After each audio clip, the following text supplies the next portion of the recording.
From translation, TLB, the Living Bible. This 14th day of the year. Today we are reading passages Genesis 41 to 42. Genesis chapter 41, verses 1 to 57. It was 2 full years later that Pharaoh had a dream. He was standing beside the Nile River when 7 healthy, well-fed cows came up out of the water and began grazing in the marsh grass. Then 7 more cows came up, but these were thin and gaunt, and they stood by the other cows on the riverbank. And the thin, gaunt cows ate up the 7 healthy, fat cows. Then Pharaoh woke up. It was 2 full years later that Pharaoh had a dream. He was standing beside the Nile River when 7 healthy, well-fed cows came up out of the water and began grazing in the marsh grass. Then 7 more cows came up, but these were thin and gaunt, and they stood by the other cows on the riverbank. And the thin, gaunt cows ate up the 7 healthy, fat cows. Then Pharaoh woke up. But he fell asleep again and dreamed a second time. This time, 7 heads of grain, full and ripe, grew on a single stalk. Then 7 more heads of grain sprouted, but they were thin and scorched by the east wind. And the thin heads of grain swallowed up the 7 healthy, full ones. Then Pharaoh woke up, and it was only a dream. The next morning Pharaoh was very disturbed and sent for all the magicians and wise men of Egypt. He told them his dreams, but no one could tell him what they meant. Then the chief cupbearer spoke up and said to Pharaoh, "I want to remind you of my faults. For you were angry with me and your chief baker, and you put us in the prison in the house of the captain of the guard. One night we both had dreams, and there was no one with us to interpret them. Then a young Hebrew prisoner who was there with us seemed to have the power to interpret our dreams, and he told us what they meant. And it happened just as he said. I was restored to my position, but the baker was executed.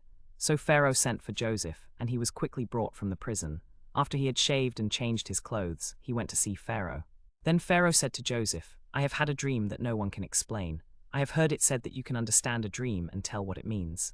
Joseph replied, "I can't do it, sir, but God will tell you what it means and will give you the right answer." Then Pharaoh told Joseph his dreams. "In my dream," he said, "I was standing on the bank of the Nile River when 7 fat, healthy cows came up out of the water and began feeding among the reeds. But then 7 more cows came up that were thin and gaunt. These stood by the fat cows on the riverbank, and the thin, gaunt cows ate up the 7 fat ones. But even after they had devoured them, you couldn't tell they had done so. They were still as thin as before. Then I woke up. Then I had another dream. 7 heads of grain, full and ripe, grew on a single stalk. Then 7 more heads of grain sprouted, but they were thin and scorched by the east wind. And the thin heads of grain swallowed up the 7 healthy, full ones. I told these dreams to the magicians, but no one could tell me what they mean." Then Joseph said to Pharaoh, "Both of these dreams mean the same thing. God has told you what he is about to do. The 7 good cows and the 7 good heads of grain are 7 years of prosperity throughout the land of Egypt. The 7 thin, gaunt cows and the 7 thin, scorched heads of grain are 7 years of famine that will come upon the land. They will begin after the 7 years of prosperity have passed. God has shown you what he is about to do, not because you asked, but because he is going to do it very soon. The 7 thin, gaunt cows that came up afterward are also 7 years of famine, and the 7 thin, scorched heads of grain are also 7 years of famine. I repeat, God has shown you what he is about to do. The reason the dream was given to Pharaoh in 2 forms is that this thing is definitely decreed by God, and God will do it soon. The next 7 years will be a time of great prosperity throughout Egypt, but after that, there will be 7 years of famine so great that all the prosperity will be forgotten. The famine will be so severe that the land will be completely consumed. This is the meaning of the dream that I have told you. God has shown you what he is going to do. Now let Pharaoh find a man of wisdom and understanding and put him in charge of the entire land of Egypt. Let him appoint officials to collect 1/5 of all the crops during the 7 years of good harvests. Let them store the grain under Pharaoh's control, to be used during the 7 years of famine that are coming upon Egypt. This way the famine will not devastate the land. This plan is very good. Then Pharaoh will be able to rule for many years, because the famine will be too great for the people to endure. This delighted Pharaoh and all his officials. Then Pharaoh said to his officials, "Can we find anyone else like this man so clearly filled with the Spirit of God?" So Pharaoh said to Joseph, "Since God has shown you all this, there is no one as wise and discreet as you. You shall be in charge of my entire palace, and all my people will take orders from you. Only I will be greater than you." Then Pharaoh said to Joseph, "I hereby put you in charge of the entire land of Egypt."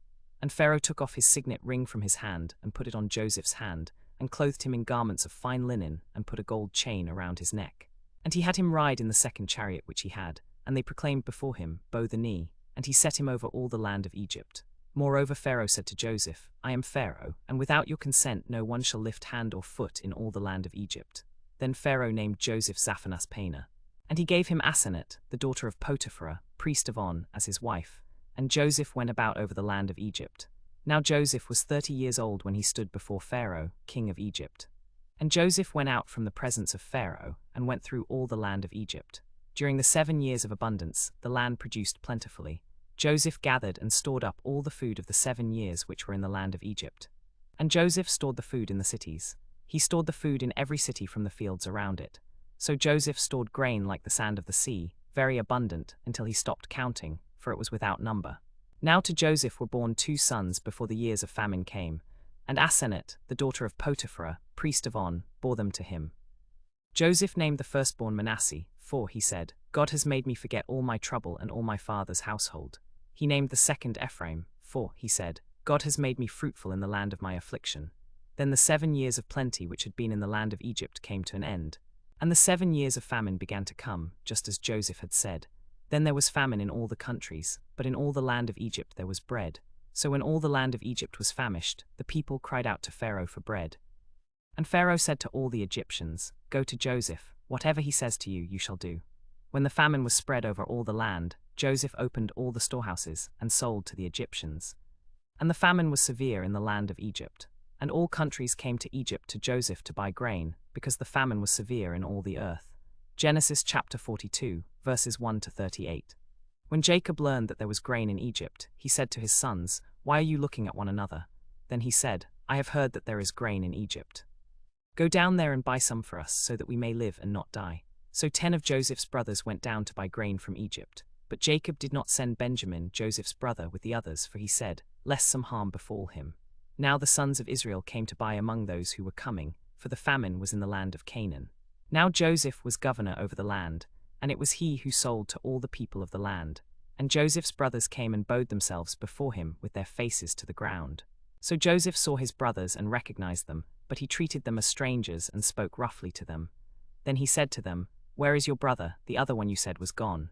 And they said, Your servant our father is well, and he is still alive. And they bowed down their heads and made obeisance. Then Joseph remembered the dreams which he had dreamed about them, and said to them, You are spies. You have come to see the nakedness of the land. But they said to him, No, my lord, but your servants have come to buy food. We are all one man's sons, we are honest men. Your servants are not spies. But he said to them, No, but you have come to see the nakedness of the land. And they said, Your servants are 12 brothers, the sons of one man in the land of Canaan. And behold, the youngest is this day with our father, and one is no more. But Joseph said to them, It is as I said to you, you are spies. By this you shall be tested. By the life of Pharaoh, you shall not go out from here unless your youngest brother comes to me. Send one of you and let him bring your brother while you remain confined, that your words may be tested, whether there is any truth in you. Or else by the life of Pharaoh, surely you are spies. So he put them all together in prison for 3 days. Then Joseph said to them on the 3rd day, Do this and live, for I fear God. If you are honest men, let one of your brothers be confined in your prison. But as for the rest of you, go and carry grain for the famine of your households. But bring your youngest brother to me, so that your words may be verified, and that you may not die. And they did so. Then they said to one another, Truly we are guilty concerning our brother, because we saw the distress of his soul when he pleaded with us, yet we would not listen, therefore this distress has come upon us. Reuben answered them, saying, Did I not tell you, saying, Do not sin against the boy? And you would not listen, therefore behold, his blood is now required of us. But they did not know that Joseph understood them, for there was an interpreter between them. Then he turned himself away from them and wept. And when he returned to them and spoke to them, he took Simeon from them and bound him before their eyes. Then Joseph gave orders to fill their bags with grain, and to restore every man's money in his bag, and to give them provisions for the journey. And thus he did for them. So they loaded their donkeys with their grain and departed from there. As one of them opened his sack to give his donkey fodder at the lodging place, he saw his money, and behold, it was in the mouth of his sack. Then he said to his brothers, My money has been returned. Behold, it is even in my sack. And their hearts sank, and they turned trembling toward one another, saying, What is this that God has done to us? When they came to their father Jacob in the land of Canaan, they told him all that had happened to them, saying, The man who is lord of the land spoke harshly with us and took us for spies of the country. But we said to him, We are honest men, we are not spies. We were 12 brothers, sons of one father, and one is no more, and the youngest is now with our father in the land of Canaan. But the man, the lord of the land, said to us, By this I will know that you are honest men. Leave one of your brothers with me, and take grain for the famine of your households, and go your way, and bring your youngest brother to me. Then I will know that you are not spies, but that you are honest men. So I will give your brother back to you, and you may trade in the land. As they emptied their sacks, behold, every man's bundle of money was in his sack, and when they and their father saw their bundles of money, they were afraid. Then Jacob their father said to them, You have bereaved me of my children. Joseph is no more, and Simeon is no more, and you would take Benjamin also. All these things are against me. And Reuben spoke to his father, saying, You may put my 2 sons to death if I do not bring him back to you. Put him in my hands, and I will bring him back to you. But he said, My son shall not go down with you, for his brother is dead, and he alone is left. If harm befalls him on the journey you are taking, then you will bring my grey hair down to Sheol in sorrow.